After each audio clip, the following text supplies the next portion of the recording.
दोस्तों, आज YouTube के माध्यम से मैं एक ऐसी बात बताने जा रहा हूं जिस पर किसी का भी विश्वास कर पाना आज के जमाने में मूर्खता समझी जा सकती है। लेकिन फिर भी मैं ये बात बताकर अपने मन और दिल से इस राज को उतारना चाहता हूं। कहानी शुरू करने से पहले मैं आपको अपने बारे में बता देता हूं। मेरा नाम प्रदीप है और मेरा घर उत्तर प्रदेश में गोरख जिले के एक दूर दराज गांव होशियारपुर में पड़ता है। मेरे घर में माता पिता और भाई भाभी है और दूसरी ओर मेरे मामा के घर पर मामा मामी और उनका एक लड़का है जिसका नाम सुमित है। ये कहानी उन्हीं के गांव की है। साथियों, गर्मियों की छुट्टियों में मैं अपने मामा के गांव मथिया गया था। वैसे गांव का नाम तो मथिया है, लेकिन लोग उसे शमशानपुर भी कहते हैं। और ठीक इसके पीछे की कहानी मुझे तब पता चली जब मैं मामा के घर को ही जा रहा था। मामा को जब पता चला कि मैं उनके घर जा रहा हूं तो उनका कॉल मेरे पास आया। उन्होंने मुझसे कहा कि देख प्रदीप, अगर तुझे आना है तो अंधेरा होने से पहले गांव आ जाना। ऐसा बिल्कुल ना हो कि शाम के बाद आए, क्योंकि उस समय गांव का माहौल ठीक नहीं रहता। उस समय आना तुम्हारे और हमारे लिए बहुत खतरनाक हो सकता है। मैंने मामा से पूछा कि ऐसा क्यों बोले, तो सामने से मुझे जवाब आया कि जितना बोले हैं उतना करो। इतना कहकर उन्होंने कॉल कट कर दिया। एक बार को तो मुझे ऐसा लगा कि शायद गांव में चोरी गुंडाई ज्यादा करने लगे हैं, क्योंकि उस गांव के बारे में ये सब कुछ बहुत प्रसिद्ध था। वहां के कई लोगों के बारे में मैंने सुना है, कोई कामकाज नहीं करते, बस लोगों को ठगना और लूटपाट करते हैं। पर खैर, मैंने इन्हीं सब को सोचकर जल्दी से दिन के उजाले में अपनी बाइक स्टार्ट की और निकल गया मामा के घर की ओर। दोस्तों, जैसे ही मैं मामा के गांव के करीब पहुंचा तो अचानक मुझे गुटखा खाने की तलब लग गई। मैंने बाइक रोककर जब गुटखा खरीदा तो दुकानदार ने मुझे पहचान लिया। मुझसे कहने लगा कि अरे प्रदीप वाह, तू बड़े दिन बाद आया रे।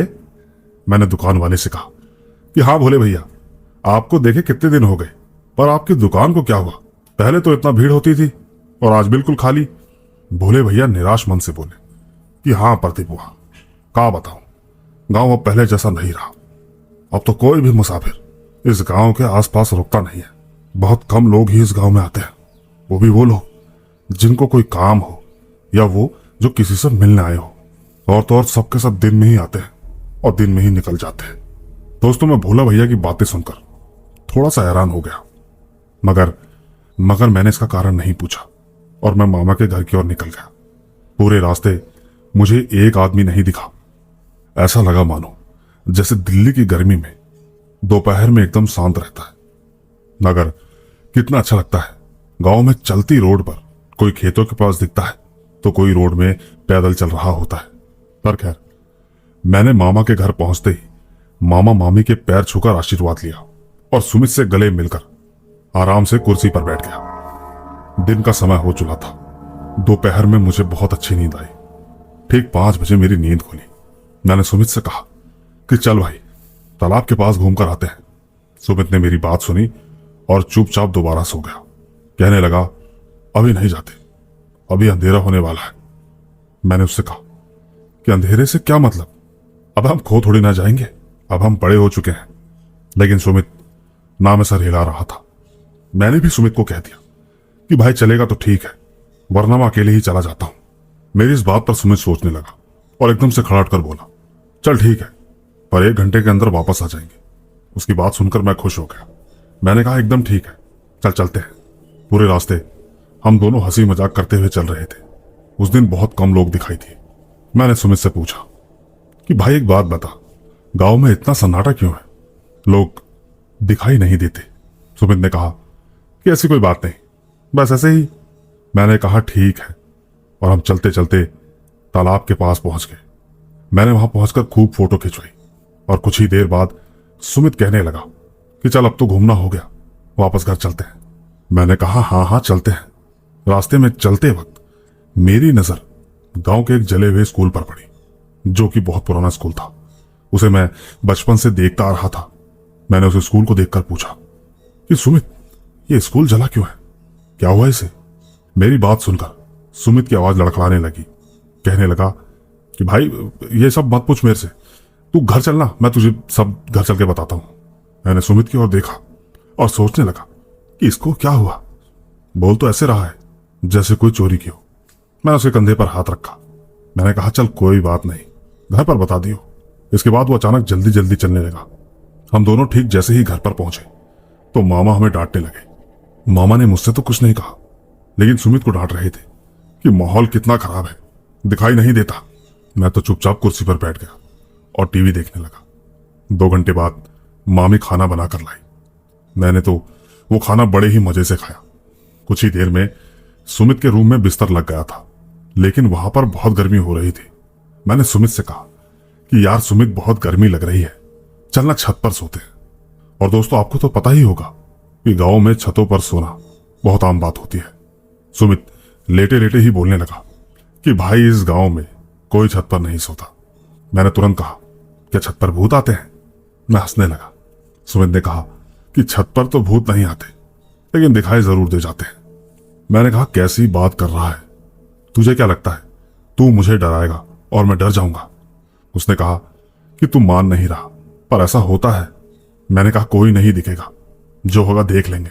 और तूने ही तो कहा छत पर थोड़ी ना आएगा, तो क्या टेंशन? क्या पता आज मुझे भी कुछ नया देखने को मिलेगा।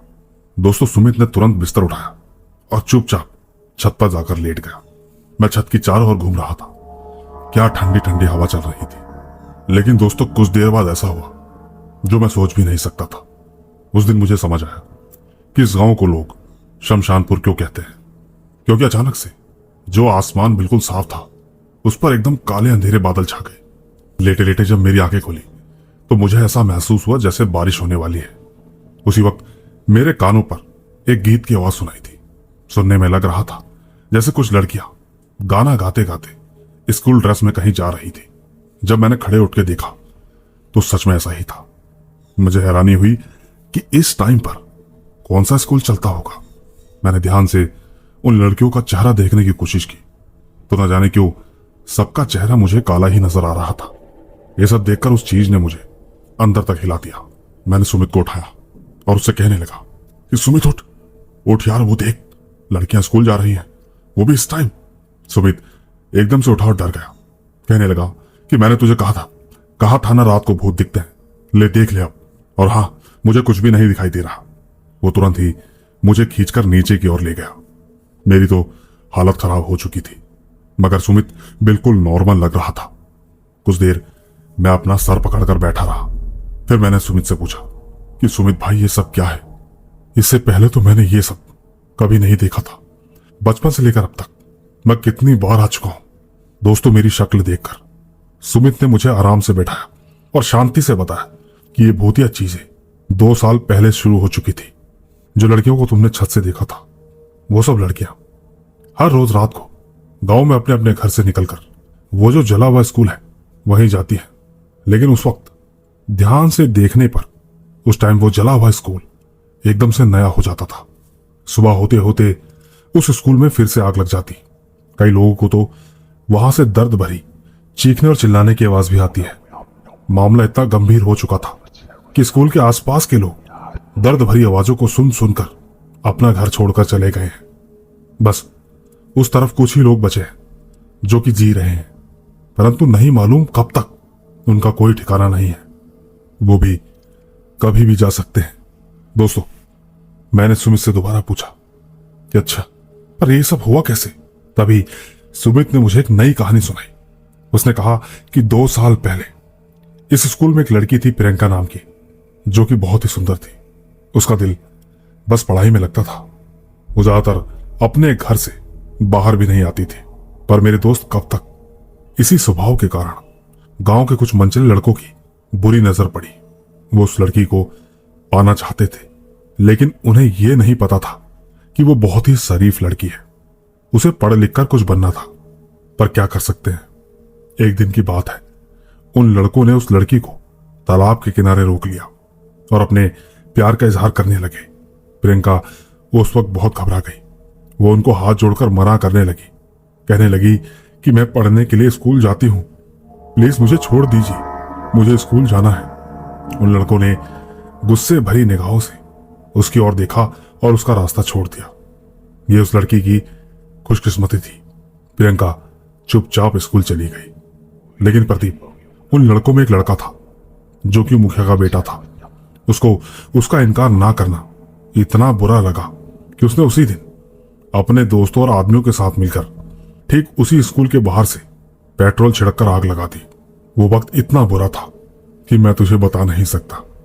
उस आग में सब झुलस गए। दर्द भरी कराहट पूरे गांव में गूंज उठी थी और तो और पूरे गांव में लोगों के रोंगटे खड़े हो गए। लेकिन उस टाइम किसी की हिम्मत नहीं थी कि उसको बचाने के लिए जा पाए, क्योंकि वही मुखिया का लड़का अपने आदमियों के साथ खड़ा था और देखने पर खुश दिखाई दे रहा था। देखते ही देखते सब कुछ जलकर राख हो गया। गांव में इतना बड़ा कांड हो गया था, पर इस घटना के बाद भी पुलिस ने कोई एक्शन नहीं लिया। धीरे धीरे वक्त बीतता गया। वो स्कूल को ताला लगा दिया गया। समय ऐसा बीता कि एक दिन अमावस्या की रात को अचानक से जो लड़कियां जलकर मर गई थी वो अपने घर से निकली। उन्होंने मुखिया के लड़के को उसके घर से उठाकर धीरे धीरे स्कूल की ओर ले गई। न जाने रात में ऐसा क्या हुआ कि सुबह के टाइम में वो लड़का खुद को जलाकर मर गया। कहते हैं तब से यह हर अमावस्या की रात को ऐसे ही रात को निकलती है और अपने घर से स्कूल की ओर जाती है। कई बार तो वो हर सुबह जलती हैं और रोती बिलखती हैं। ये सब मेरी आंखों देखी नहीं है। जो लोग आज गांव छोड़कर चले गए हैं, ये सब उनकी कही हुई बातें हैं। बात इतनी ज्यादा फैल गई है कि लोग इस गांव में आने से डरते हैं। कई बार तो लोग गांव के नाम से वापस चले जाते हैं और रात के समय तो कोई गाड़ी वाला तैयार ही नहीं होता। दोस्तों, सुमित की बातें सुनने के बाद मेरे सारे मिथ क्लियर हो गए, मगर मैंने अपनी जिंदगी में ये कभी नहीं सोचा था कि मैं ये सब भी देखूंगा, क्योंकि बचपन से लेकर आज तक मेरे साथ ऐसा कुछ भी नहीं हुआ। पर खैर, इसके बाद मैंने एक शब्द नहीं पूछा और ना ही मुझे इसके बारे में जानना था।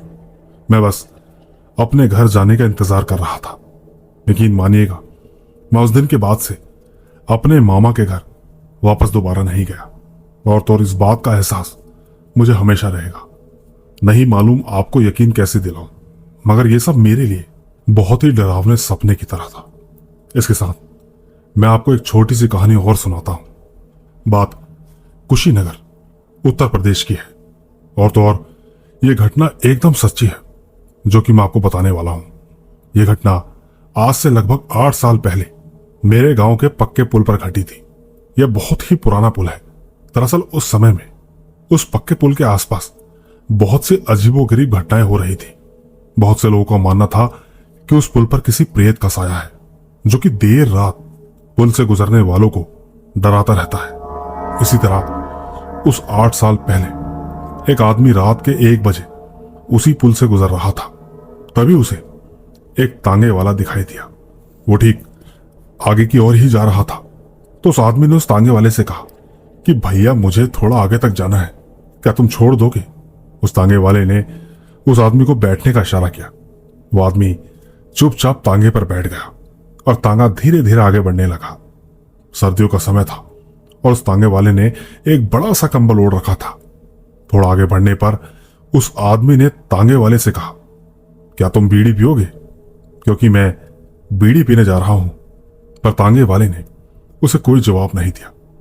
उस आदमी ने दोबारा तांगे वाले से कहा, अरे भाई, क्या तुम बीड़ी पियोगे? लेकिन इस बार भी तांगे वाले ने कोई जवाब नहीं दिया। खैर, उस आदमी ने एक बीड़ी अपने मुंह में लगाई और उसे जलाने के लिए अपनी जेब में माचिस ढूंढने लगा। माचिस उसे मिल नहीं रही थी तो ठीक उसने तांगे वाले से कहा कि अरे भैया, क्या तुम्हारे पास माचिस होगी? लेकिन तांगे वाले ने उसे कोई जवाब नहीं दिया। आदमी सोचने लगा कि ये तो बड़ा अजीब तांगे वाला है, किसी भी बात का कोई जवाब नहीं दे रहा, बहुत ही अजीब है। थोड़ी देर तक वो उस तांगे वाले को देखता रहा, पर जैसे ही उसकी नजर उसके हाथों पर गई तो उसने पाया कि तांगे वाले के हाथ घोड़े के पैरों जैसे हैं। ये सब देखकर वो आदमी बिल्कुल दंग रह गया। उसके माथे से ऐसा पसीना छूटा कि वो चलते हुए तांगे से ही कूद गया और पागलों की तरह भागते हुए वापस रोड पर भागने लगा। वो तो शुक्र था कि तांगे वाला ज्यादा दूर तक नहीं गया था। भागते भागते उसे एक आदमी मूंगफली बेचते हुए दिखाई दिया। वो तुरंत ही उसके पास पहुंचा और उस आदमी से कहा कि भाई, उस तांगे वाले के हाथ देखे, उस तांगे वाले के हाथ। उसने इतना ही कहा था कि तभी मूंगफली वाला बोल पड़ा कि कहना क्या चाहते हो? उसने ये कहते कहते अपने हाथ आगे की ओर किए। उसके हाथ भी घोड़े के पैरों जैसे ही थे। दोस्तों, ये सब देखने के बाद आदमी खौफ के मारे वहीं बेहोश होकर गिर पड़ा। सब कुछ मानो एकदम से शांत हो गया। लेकिन जब उस आदमी को होश आया, तब तक वो बेसुध एक सुनसान रास्ते पर बिना कपड़ों के लेटा हुआ था। वो डर के मारे उसी हालत में बहुत तेजी से भागता हुआ मंदिर के पुजारी के पास गया। पुजारी ने बताया कि वो घोड़े के पैरों वाला और कोई नहीं बल्कि एक प्रेत है, जिसकी मृत्यु एक घोड़े के कुचलने से हुई थी। तब से वो प्रेत योनि में घोड़े के पैरों के साथ लोगों को रात में डराता है। पर एक बात है, वो बस डराता है, लेकिन किसी को नुकसान नहीं पहुंचाता। ये लो, ये चादर ओढ़ लो और चुपचाप अपने घर चले जाओ। पुजारी ने उसको थोड़ा सा प्रसाद दिया और माथे पे तिलक लगाकर वापस घर की ओर भेज दिया। दोस्तों, इस कहानी के माध्यम से आपको एक बात और बताना चाहता हूं कि अक्सर मेरे गांव में रात के समय कोई भी घर से निकलना सही नहीं समझता। मुसीबत इतनी ज्यादा गले आन पड़ी है कि बड़ी समस्या हो तब भी वो सुबह होने के बाद ही जाते हैं। बस यही थी मेरी ये 2 कहानियां। धन्यवाद। दोस्तों, कहानी में बने रहने के लिए आपका बहुत बहुत शुक्रिया।